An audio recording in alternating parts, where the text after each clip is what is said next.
और सही नहीं सबके सामने कहा था कि मैं विराट सर को हर रिश्ते से आजाद करती हूँ, तो इसका मतलब क्या था? डिवोर्स ही था ना इसका मतलब, सही?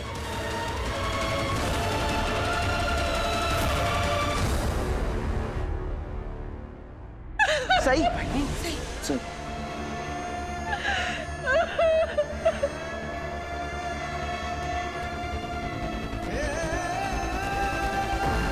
मेरा तो मन कर रहा है मैं अपनी जिंदगी को ही डिवोर्स दे दूं।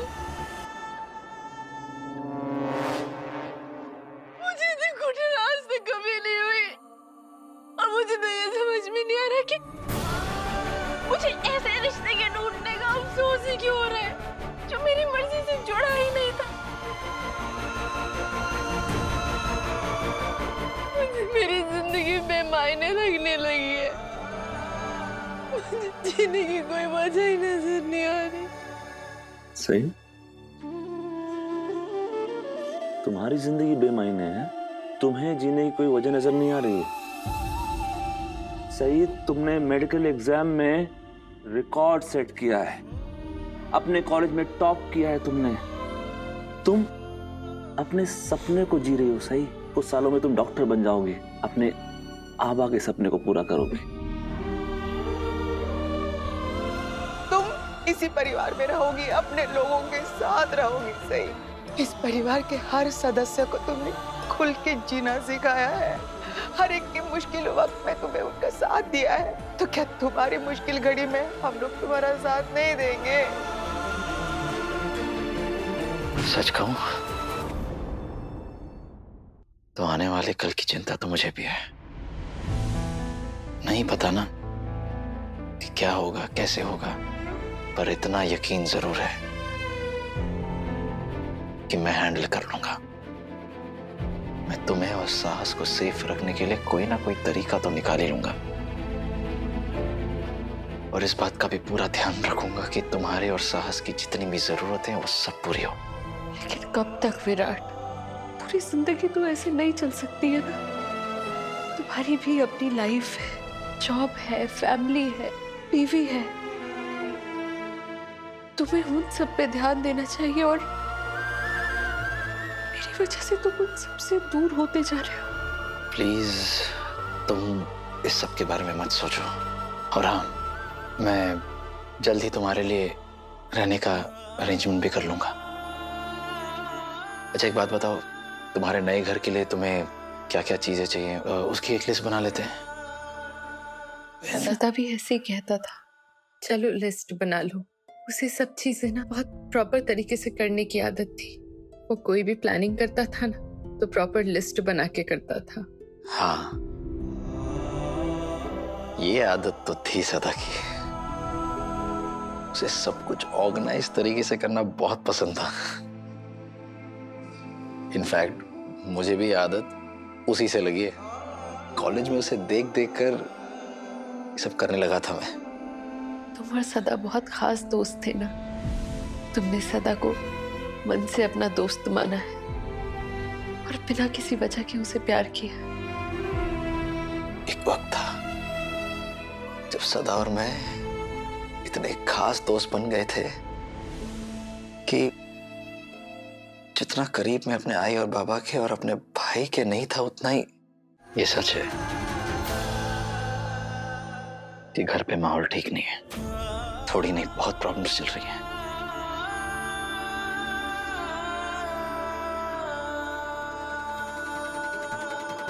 आपने होटल स्टाफ को क्यों बोला था कि वो औरत आपकी बीवी है? तूने एक ऐसी औरत को इस खानदान का नाम दिया है जिसे हम जानते तक नहीं। एक झूठ छुपाने के लिए 100 झूठ बोलने पड़ते हैं।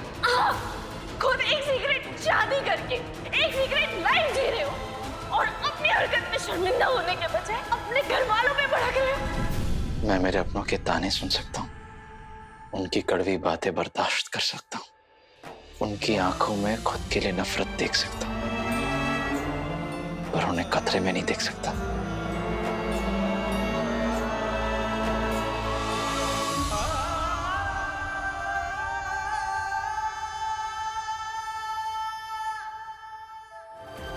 तो तुम उसे ये बात कभी नहीं बताओगे? बताऊंगा, जरूर बताऊंगा सही वक्त आने पर। श्रुति, अभी तक हमारी प्रॉब्लम्स टली नहीं है। जिस दिन तुम पूरी तरह से आजाद रहने लगोगी, तब मैं अपने परिवार को सब कुछ बता दूंगा, और सबसे पहले अपनी पत्नी को बताऊंगा। अगर ये सब इन हालातों में नहीं हो रहा होता ना, तो आज मेरे बदले मेरी पत्नी तुम्हारा और साहस का ख्याल रख रही होती। तुम्हारी वाइफ का नाम क्या है? अब सही, तुम्हारा दादा होने के नाते तुमसे एक बात कहूं, तुम आगे से प्लीज कुछ भी हो जाए अंदर से दरवाजा मत बंद करना। सही, तुझे जब भी लगेगा ना तो तू मुझे आवाज लगा देना, ठीक है? मैं तुझे आके लोरी भी सुनाऊंगी और तुझे कहानी सुना के सुला दूंगी, ओके? मुझे लगता है अब सही को आराम करना चाहिए, उसे आराम की सख्त जरूरत है। चलो देवी, टेक रेस्ट सही, यू विल बी फाइन।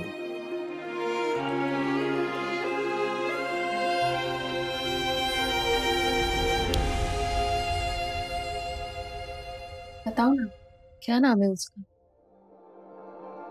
मेरी वाइफ का नाम है, एक मिनट। जी डॉक्टर। जी मैं अभी आया। सुनो तुम प्लीज, वो अरे हाँ, खाना तो वो लेकर गई, ठंडा हो गया था।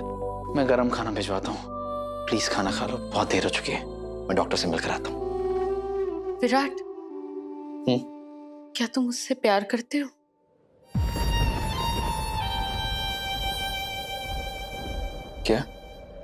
क्या तुम अपनी बीवी से प्यार करते हो?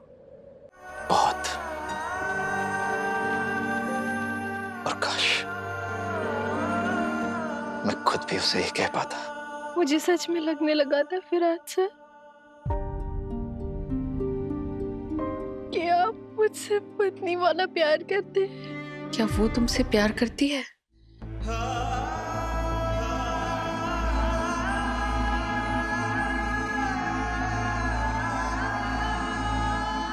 मुझे नहीं पता कि वो मुझसे प्यार करती है या नहीं, और वो भी नहीं जानती कि मैं उससे कितना प्यार करता हूँ।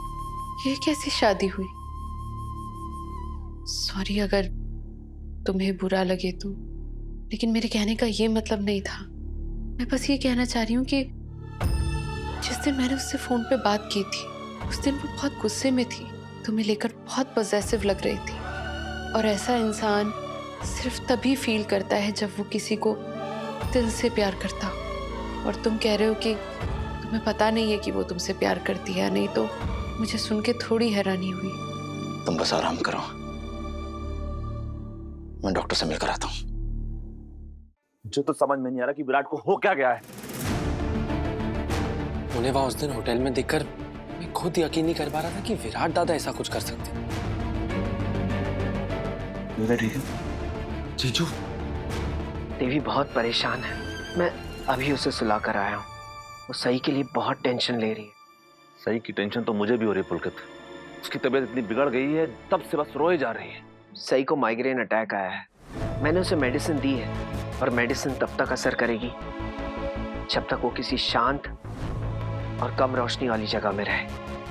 अगर वो ज्यादा रोशनी में गई तो उसकी हालत फिर से बिगड़ जाएगी। मोहित, तुझे गुस्सा नहीं आया था जब तूने विराट को उस औरत के साथ देखा था होटल में? तूने उसी वक्त उससे पूछा क्यों नहीं कि वो औरत कौन है और वो उसके साथ होटल में क्या कर रहा है? मैं उन्हें क्या बोलता, मैं खुद ही इतना शॉक था।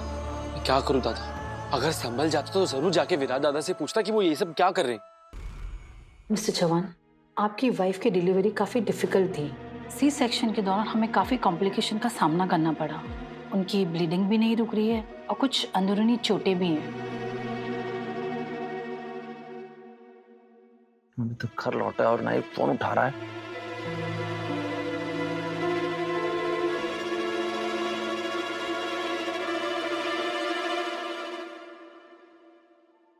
जीवा का कॉल इस टाइम? घर पे सब ठीक तो है? हमें उनका जल्द ऑपरेशन करना पड़ेगा। क्या हुआ? फोन कट कर रहा है पुलकित। शिवा तो अपना जीवा का फोन कैसे कट कर सकता है? वो श्रुति तेरे लिए अपने घर वालों से ज्यादा इंपॉर्टेंट हो गई। कंडीशन ज्यादा क्रिटिकल तो नहीं है ना? ऑपरेशन मैं नहीं करूंगी, मुझे अपने सीनियर को बुलाना होगा। देखिए, मैं आपसे झूठ नहीं बोलूंगी, आपकी वाइफ की हालत बहुत ही नाजुक है और वो काफी स्ट्रेस भी ले रही हैं, जिससे उनकी हालत और भी बिगड़ रही है। उसके बीवी की तबीयत इतनी खराब है, उसे कोई परवाह ही नहीं है। मोहित। हाँ दादा। तुझे क्या लगता है विराट अभी भी उस औरत के साथ उसी होटल में होगा? क्या मुझे जाकर उन दोनों को रंगे हाथों पकड़ना चाहिए? हाँ, मुझे यही करना होगा। दादा, दादा, होटल में जाने का कोई मतलब नहीं। मैं वहाँ गया था इन्फॉर्मेशन निकालने के लिए, लेकिन मुझे वो होटल की रिसेप्शनिस्ट ने कहा कि विराट दादा और वो श्रुति ऑलरेडी चेकआउट कर चुके।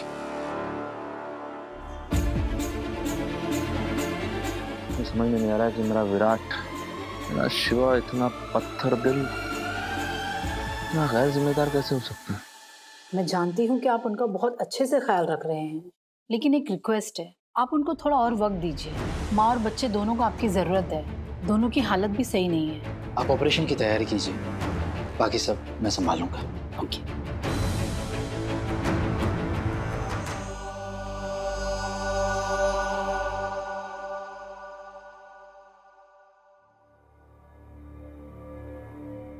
कहाँ जा रही हो सही?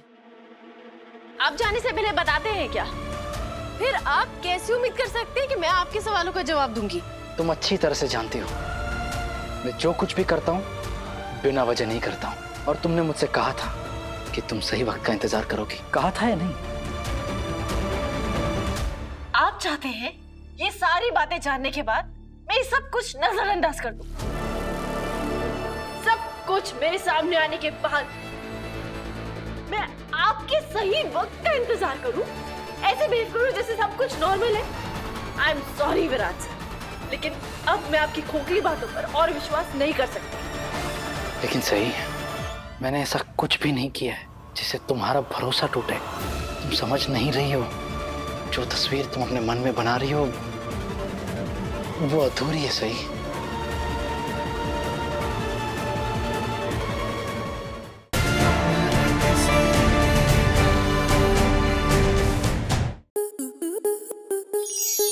आपके मनोरंजन पर अब नहीं लगेगा कोई ब्रेक।